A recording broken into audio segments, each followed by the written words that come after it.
ആദിലെ പോലെ ഒരാൾ ഒരിക്കലും ഒരു ബെസ്റ്റ് ഫ്രണ്ടേ അല്ല. ആ നൂറ് എങ്ങനെ സഹിക്കുന്നു എന്നാണ് കേട്ടോ ഞാൻ ആലോചിക്കുന്നത്. അനുവിൻ്റെ കൂടെ നടന്നിട്ട് അനുവിൻ്റെ കാല് വാരി നിലത്തടിക്കുന്ന സ്വഭാവങ്ങളാണ് ഈ ആദില കാണിച്ചുകൊണ്ടിരിക്കുന്നത്.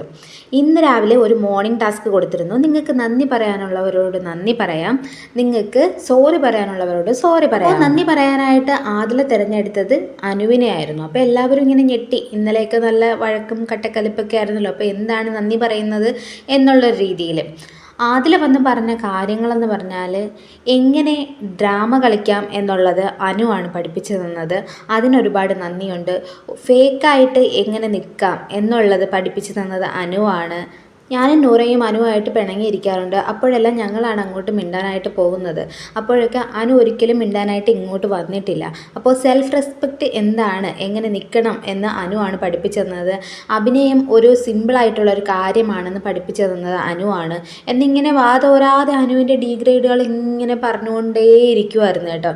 എന്നിട്ട് അവസാനം പുള്ളിക്കാരി പറയുന്നുണ്ട്, പറഞ്ഞു കഴിഞ്ഞാൽ ഇതൊരു എസ്സേക്കുള്ള വകയുണ്ട് എന്നും പറയുന്നുണ്ട്. നീ നിന്നെ തന്നെ വാല്യൂ ചെയ്യുക എന്നൊക്കെ പഠിപ്പിച്ചത് അനുമോൾ ആണെന്ന് പറയുന്നുണ്ട്. എന്നിട്ട് പറയുന്നുണ്ട്, നീ ഒരുപാട് വട്ടം പറഞ്ഞിട്ടുണ്ട് നീ ഫ്രണ്ട്ഷിപ്പ് കളിക്കാനല്ല ഗെയിം കളിക്കാനാണ് ഇവിടെ വന്നിട്ടുള്ളതെന്ന്.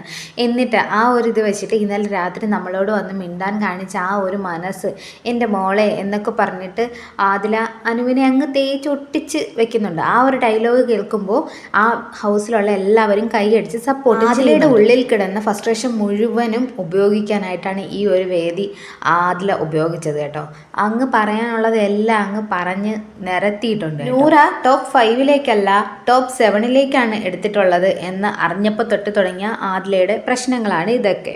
അപ്പോൾ അനുവിനെ എങ്ങനെയെങ്കിലും ഡീഗ്രേഡ് ചെയ്ത് വെച്ചിട്ട് ഇന്നലെ രാത്രി ശൈത്യയോട് അനു ഇതുവരെ പറഞ്ഞിട്ടുള്ള രഹസ്യങ്ങളൊക്കെ, ആദിലയെ വിശ്വസിച്ച് പറഞ്ഞിട്ടുള്ള കാര്യങ്ങളൊക്കെയും ഇന്നലെ പുള്ളിക്കാരി പറഞ്ഞിട്ടുണ്ടായിരുന്നു.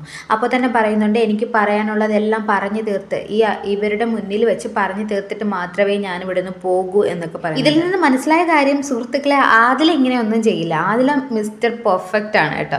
അപ്പോൾ ഇങ്ങനെ ഒന്നും ചെയ്തിട്ടില്ല, ഒന്നും പറഞ്ഞിട്ടില്ല, ആരോടും ഫേക്കായിട്ട് നിന്നിട്ടില്ല, ഒന്നും ചെയ്തിട്ടില്ല ആദില. അതെല്ലാം നമ്മൾ കണ്ടുകൊണ്ടിരിക്കുന്നതുമാണ്. അപ്പോൾ അതിനുശേഷം കിച്ചണിൽ നിൽക്കുമ്പോൾ ഷാനവാസ് വന്ന് പറയുന്നുണ്ട്, ആദിലയെ ഓർത്ത് എനിക്കിപ്പോൾ വെറുപ്പാണ് തോന്നുന്നത്. കാരണം ഇവളെയൊക്കെയാണല്ലോ ഞാൻ ഇത്രയും നാൾ സപ്പോർട്ട് ചെയ്തത്. ഇന്നലെ രാത്രി എല്ലാം പറഞ്ഞ് കോംപ്രമൈസ് ആക്കിയതാണ്. ഇനി കുറച്ച് ദിവസമേ ഉള്ളൂ, ഇനി നമുക്ക് സന്തോഷത്തോടെ സ്നേഹത്തോടെ പോകാം, അത് കഴിഞ്ഞ് നിങ്ങൾ എന്തോ ആയിക്കോളൂ എന്ന് പറഞ്ഞ് രാത്രി മുഴുവൻ ഇരുന്ന് സംസാരിച്ചിട്ട് ഇന്ന് രാവിലെ ആയപ്പോൾ ഇങ്ങനെ കാണിക്കുമെന്ന് ഒട്ടും ഞാൻ വിചാരിച്ചില്ല എന്ന് പറയുന്നുണ്ട്. എന്നിട്ട് അനുവിനോട് പറയുന്നുണ്ട്, നീ സ്ട്രോങ് ആയിട്ട് നിൽക്കണമെന്ന്. അഭിലാഷും അതുപോലെ തന്നെ ജിഷിനൊക്കെ അനുവിന് സപ്പോർട്ടായിട്ട് കൂടെ ഉണ്ട് കേട്ടോ.